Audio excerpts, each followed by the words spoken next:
Hi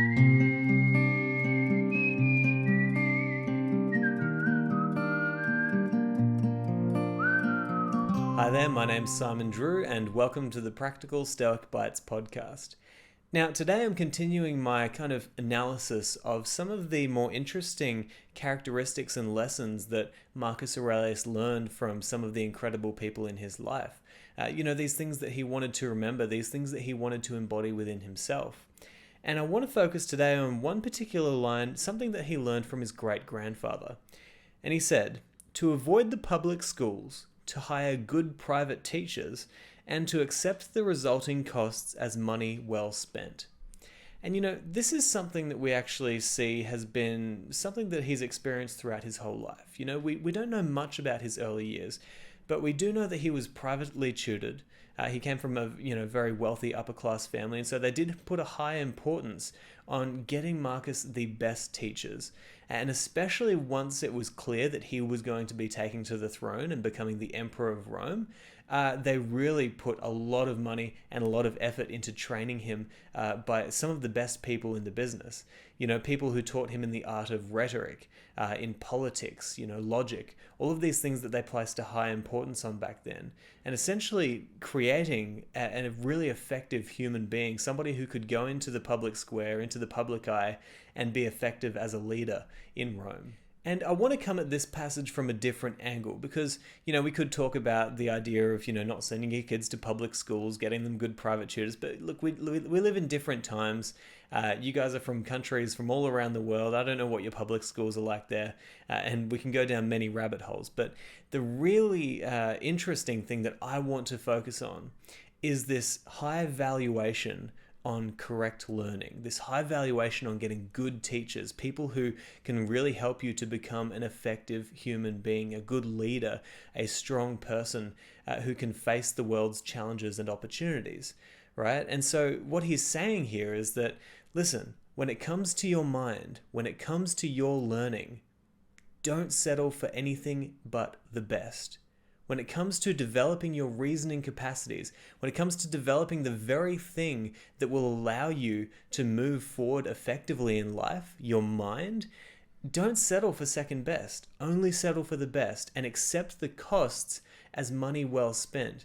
Because money that you spend on developing your mind, on learning new skills, on having the best possible teacher, that's money that can literally pay dividends in your life over and over because you know that you're getting the best possible information. And this is why, for me personally, books are one of those things that I will never turn down. If I see a book that I have been recommended, more than once, or if I see a book that I know will probably have some information that could be really helpful for me, I will never say no to buying it. And I consider that as money well spent because I know the power of a good book. I know the power of carefully chosen words in the right state of mind, right?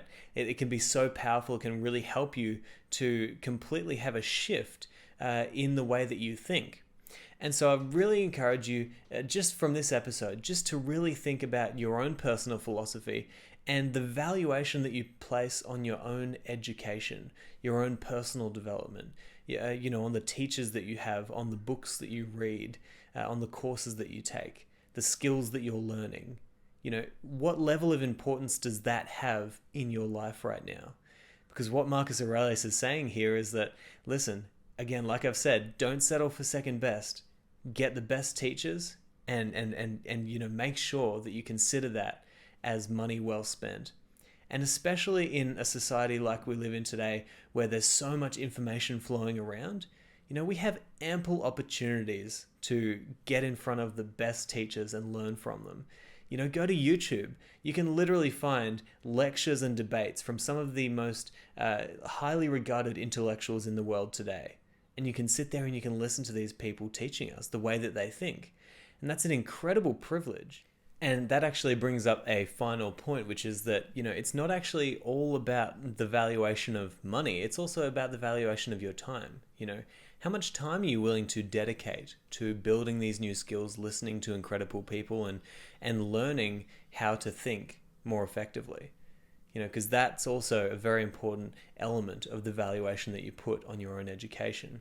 And so I hope that this episode has been helpful, and I hope that you really put this into your own personal ideal and think about the level of importance that you're going to place from now on your own personal education and from your own learning, because that is really what's going to help you to be a really effective human being. You know, what is philosophy? Philosophy is the love of wisdom. You know, so we should constantly be trying to, implement new strategies and skills and habits into our life and learn from the best teachers and get the best information. Because why would you want anything less than the best information for your own mind? That is what's helping you to go forward in life. So, again, I hope this has been helpful, and I'll talk to you next time. But until then, I hope that this episode has helped you on your rise to the good life. Ciao. Thank you so much for listening to this episode of the Practical Stoic Bites podcast. If you've enjoyed the show, then please subscribe and make sure you leave a positive review. Also, I'd love to invite you to join our Facebook group. It's called the Practical Stoic Mastermind. There you can get heaps of helpful tips, and you can keep up to date with everything that's happening with the show. Finally, if you'd like some help redefining or moving closer to your ideal life, then head to simonjedrew.com/coaching.